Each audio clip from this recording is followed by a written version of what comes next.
آج کے اس پروگرام کے خصوصی اسپیکر سوامی لکشمی نارائن شنکراچاریہ جی کانپور سے آپ کا تعلق ہے،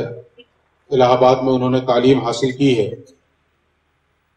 اور قومی یکجہتی کے لیے بڑی کوششیں کرتے رہتے ہیں اور صحیح ہندوازم کو ریپرزینٹ کر رہے ہیں۔ یہ بات واضح ہونی چاہیے کہ کسی بھی دھرم میں اور کسی بھی مذہب میں نفرت کی کوئی جگہ نہیں ہے۔ اگر کوئی مذہب کا نام لے کر نفرت پھیلانے کی کوشش کر رہا ہے تو ہمیں صاف لفظوں میں یہ سمجھ لینا چاہیے کہ وہ مذہب کے نام پہ دکانداری کر رہا ہے۔ اس لیے ہماری ذمہ داری یہ بھی بنتی ہے کہ ہم دین اور دھرم کو سمجھنے کے لیے ایسے لوگوں سے قریب ہوں جنہوں نے خود صحیح طور پہ دین اور دھرم کو سمجھا ہے۔ چنانچہ میں اپنے مسلمان بھائیوں سے یہ گزارش کروں گا کہ ہم اگر صحیح اسلام کو سمجھنا چاہتے ہیں تو کم سے کم جو اس وقت میرے سامنے جو لوگ موجود ہیں ان کے لیے تو میں برملا یہ کہہ سکتا ہوں کہ وہ حضور داعیہ اسلام کی صحبت میں بیٹھ کر اسلام کی حقیقی تصویر کو سمجھنے کی کوشش کریں، اور جو ہمارے ہندو بھائی یہاں موجود ہیں ان سے یہ اپیل کروں گا کہ وہ ہندوازم کو سمجھنا چاہتے ہیں تو سیاسی گلیاروں میں سیاسی بازیگروں سے سمجھنے کی نہیں بلکہ سوامی لکشمی نارائن شنکراچاریہ سے صحیح ہندو مت کو سمجھنے کی کوشش کریں۔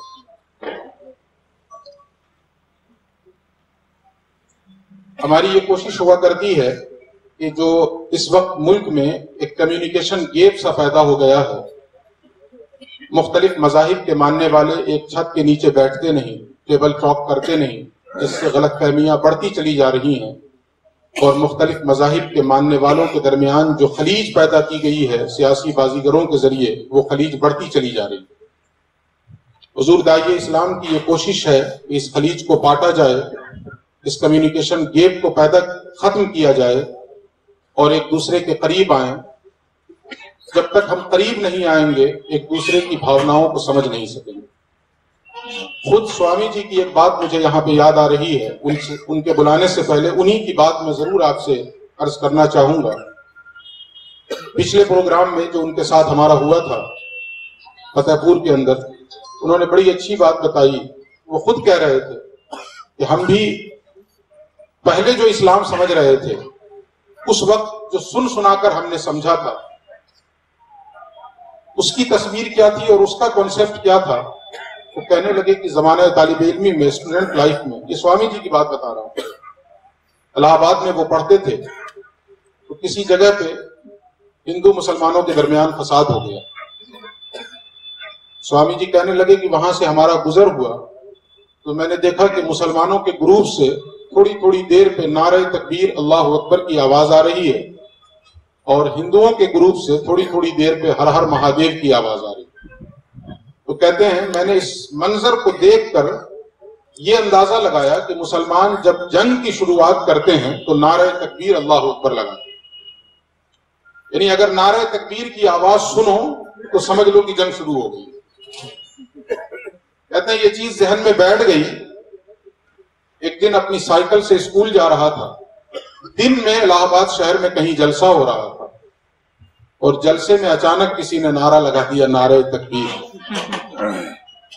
سوامی جی کہنے لگے سائیکل گھمائی میں نے اور تیز پینڈل مارتا ہوا بجائے اسکول کے واپس گھر پہنچا۔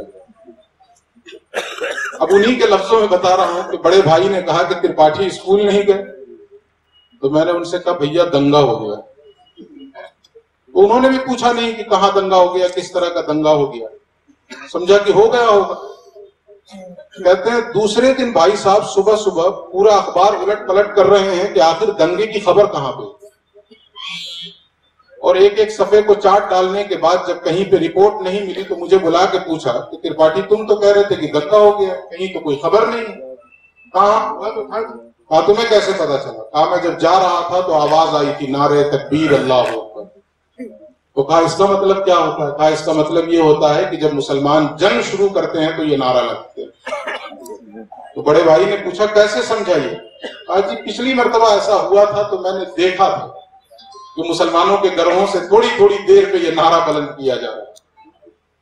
پھر انہوں نے یہ دل کی بات تھی وہ ہمارے سامنے رکھی انہوں نے کہ ہم نے سن سنا کر جس اسلام کو سمجھا وہ یہ تھا، اور پھر اس کے بعد جب ہماری دوستی ہوئی مسلمانوں سے، اچھے اچھے اسکالرز سے، تو پھر ہم نے اسلام کی حقیقی صورت کو اور حقیقی تصویر کو سمجھا، اور پھر اس کے بعد انہوں نے اسلام کے تعلق سے ایک آدرش دھرم کے نام سے کتاب بھی لکھی ہے سوامی جی نے، وہ کتاب باضابطہ چھپی بھی ہے، اور اس میں انہوں نے اسلام کی حقانیت اور صداقت پہ بڑی تفصیل سے گفتگو فرمائی ہے، اور میں ان کا جملہ بھی وہ بھی کوٹ کرنا ضرور چاہوں گا۔ پچھلے اسپیچ میں انہوں نے کہا تھا کہ اس کائنات کا سب سے بڑا ستیہ جو ہے لا الہ الا اللہ، یہ سوامی جی کے جملے تھے۔ آپ نے فرمایا تھا کہ اس کائنات کا سب سے بڑا ستیہ لا الہ الا اللہ، اور سب سے بڑی ہستی محمد الرسول اللہ صلی اللہ علیہ وآلہ وسلم۔ تو میں یہ اپیل کروں گا کہ ہندوازم کی صحیح تصویر کو اگر سمجھنا ہو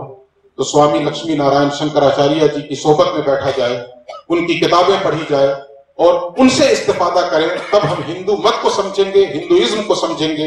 اور اپنے قرب و جوار میں رہنے والے مسلمانوں سے کہوں گا کہ اسلام کی صحیح تصویر کو سمجھنا ہو تو حضور داعیہ اسلام کی صحبت میں بیٹھیں۔ ہمیں حضور داعیہ اسلام نے تو وہ اسلام سمجھایا ہے کہ پیغمبر فرماتے ہیں کہ کسی اسلامی ملک میں اگر کوئی غیر مسلم رہ رہا ہو، زندگی بسر کر رہا ہو، تو اللہ کے نبی فرماتے ہیں کہ کوئی غیر مسلم اگر کسی اسلامی ملک میں رہ رہا ہو اور کسی مسلمان نے بغیر کسی جرم کے اس کو قتل کر دیا تو اللہ رب العزت اس پر جنت کو حرام کر دے گا۔ یہ اسلام کی تعلیم ہے۔ اللہ کے نبی فرماتے ہیں من قتل معاہدا فی غیر کنہ حرم اللہ علیہ الجنہ، کہ بغیر کسی سبب کے کسی معاہد کو، کسی غیر مسلم کو جو اسلامی ملک میں رہ رہا ہو اس نے قتل کر دیا تو اللہ رب العزت اس پر جنت حرام فرما دے گا۔ اور ایک حدیث میں اللہ کے نبی نے یہاں تک فرمایا کہ اسے جنت کی خوشبو بھی نہیں ملے گی جس نے کسی غیر مسلم کو بغیر کسی جرم کے قتل کیا، جبکہ سچائی یہ ہے کہ جنت کی خوشبو تو 70 میل کی مسافت سے چلی آتی ہے، 70 میل کی دوری سے جنت کی خوشبو محسوس ہو جاتی ہے، مگر اس انسان کو جس نے کسی غیر مسلم کو بغیر کسی جرم کے قتل کیا ہے اسے جنت کی خوشبو بھی میسر نہیں۔ تو ہمیں وہ اسلام سمجھایا گیا ہے، اور ہم چاہیں گے کہ سوامی جی لکشمی نارائن وہ ہندو مت سمجھائیں لوگوں کو جو حقیقی ہے، اور اس اسلام کو سمجھائیں جو انہوں نے سمجھا۔